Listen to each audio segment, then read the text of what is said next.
Assalamualaikum warahmatullahi wabarakatuh. Perkenalkan, nama saya Muhammad Yas Ilyasa dari kelas MBS semester 5. Saya akan mempresentasikan sebuah judul Landasan Teori Kajian Pustaka dan Kerangka Berpikir serta Hipotesis Penelitian tentang Bisnis Kuliner Cirawang Simis Dasem.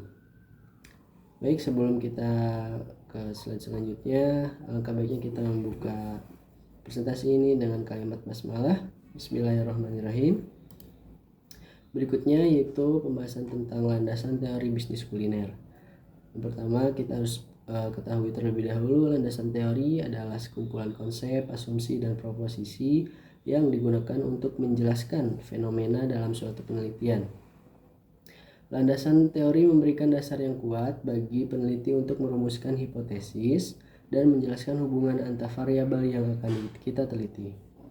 Lalu pengertian bisnis kuliner yaitu merujuk pada sebuah kegiatan yang berkaitan dengan penyediaan, penjualan, dan konsumsi makanan dan minuman, termasuk aspek inovasi produk, pemasaran, serta pengalaman pelanggan yang menjadi kunci dalam menarik minat konsumen.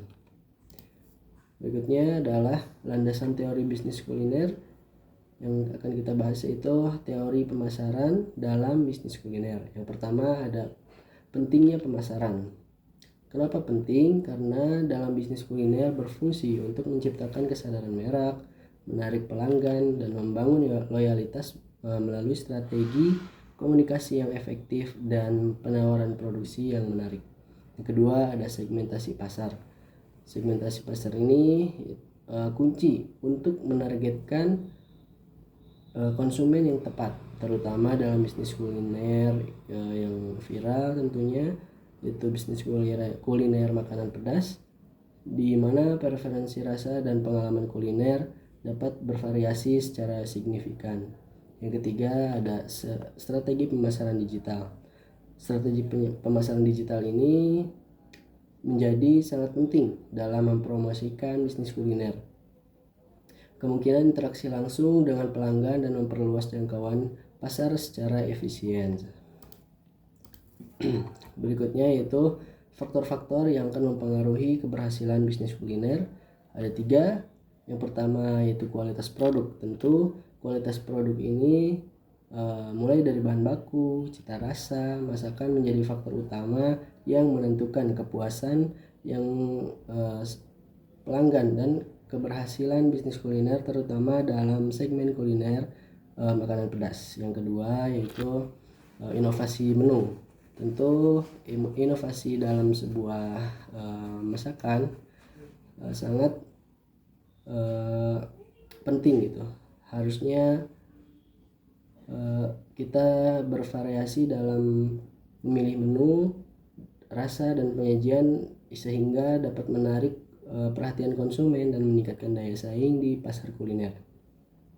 Yang ketiga ada pengalaman pelanggan.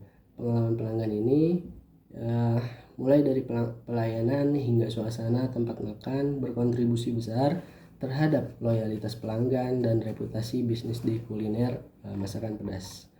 Berikutnya ada kajian pustaka berfungsi untuk memiliki penelitian-penelitian sebelum yang relevan dengan topik ini.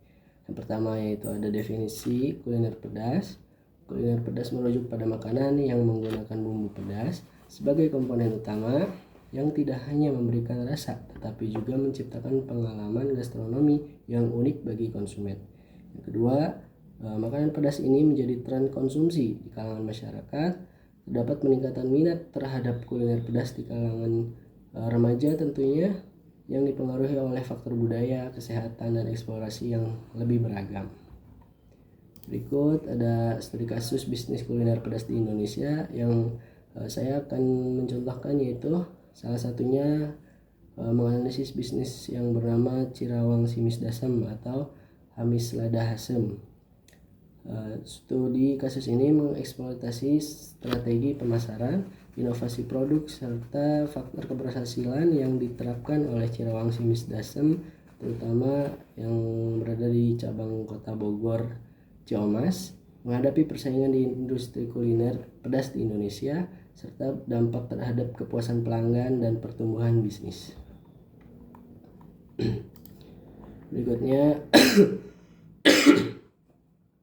model kerangka berpikir untuk bisnis kuliner pedas.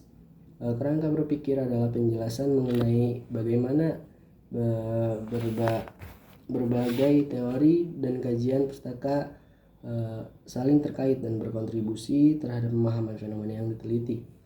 Yang pertama ada definisi kerangka berpikir, yaitu definisinya dalam penelitian bisnis kuliner makanan pedas ini mencakup pemahaman tentang hubungan antara variabel yang mempengaruhi keberhasilan seperti kualitas produk, pemasaran, dan pengalaman pelanggan. Yang kedua ada model analisis. Model analisis ini digunakan untuk mempertimbangkan faktor eksternal dan internal yang berpengaruh terhadap tren pasar, preferensi konsumen, dan inovasi dalam produk kuliner makanan pedas. Terakhir, rumusan hipotesis penelitian. Kerangka berpikir adalah sintesis hubungan antara variabel yang disusun dari berbagai teori yang telah dijelaskan. Yang pertama ada hipotesis utama. Hipotesis penelitian ini menyatakan bahwa terhadap pengaruh positif antara kualitas produk kuliner makanan pedas dari Cirawang Simis Dasam dan kepuasan pelanggan yang diharapkan dapat meningkatkan loyalitas serta minat beli konsumen dalam jangka yang panjang.